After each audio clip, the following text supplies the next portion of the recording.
Hey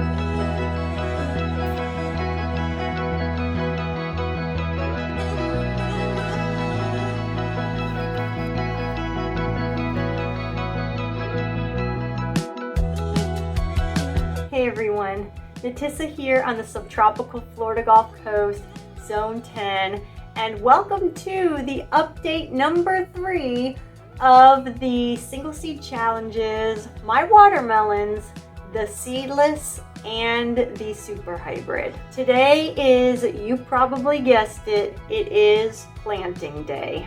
In this spring season, a lot of my seedlings have been started off in containers as they usually do. And in this year, what is new is I have been taking the seedlings along with the single seed challenges in and out of the house, going out in the day and coming in at night.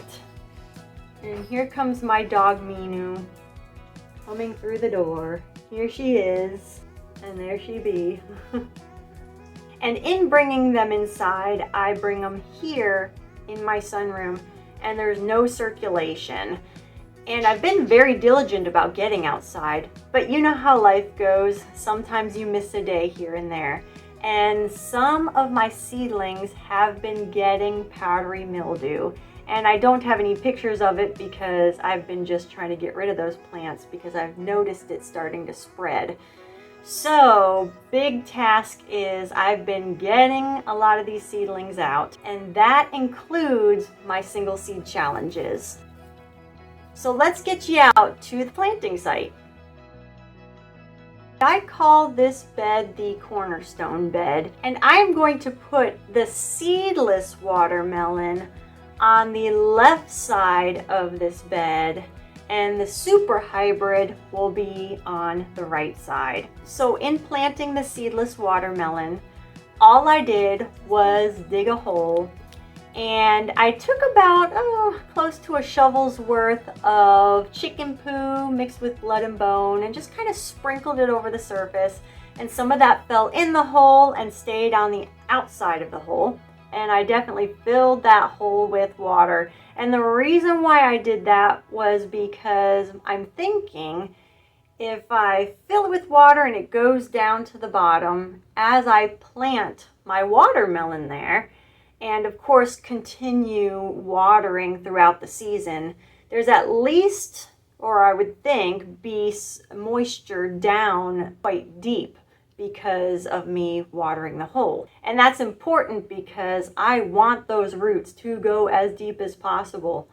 So I did that, put the plant in, and of course buried it right at ground level. And I took mulch and I put it around my seedless watermelon. And this mulch is going to help keep that moisture in. And of course break down and help feed my seedless watermelon. And I did the same with the super hybrid. Took it to the right side of the bed and of course dug a hole, put a lot of water in it with a sprinkle of the blood and bone and chicken poo, and put the plant inside, covered it up to the soil line, and also put mulch around it.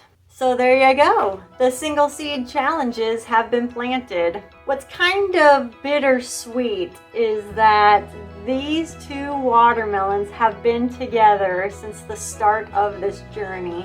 And this is the first time that they have been separated. But if you've ever grown watermelons, you know that those plants like to ramble.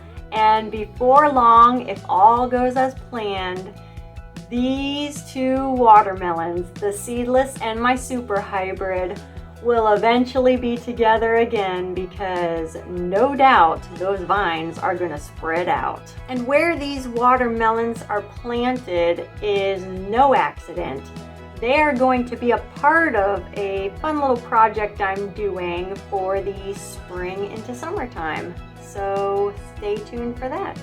So far, the single seed challenges are looking really good. And I must say, these two watermelon plants are looking better than my other watermelons that I have planted out there. So, as always, we'll see. Thank you for watching, and we'll see you in the next one. It is now about a little over a week later since planting day, and our seedless watermelon looks pretty good. But it was like overnight, our super hybrid watermelon, all of a sudden just the leaves went limp. They're even starting to have like this crispy brownness, like maybe a disease or something. I checked the water, it's damp, and I don't think I've overwatered. And there is a bit of shade, so it couldn't have got too much sun, and it was the evening time, or toward evening, when I had checked it. So I don't know what's happening, but with gardening, we'll see.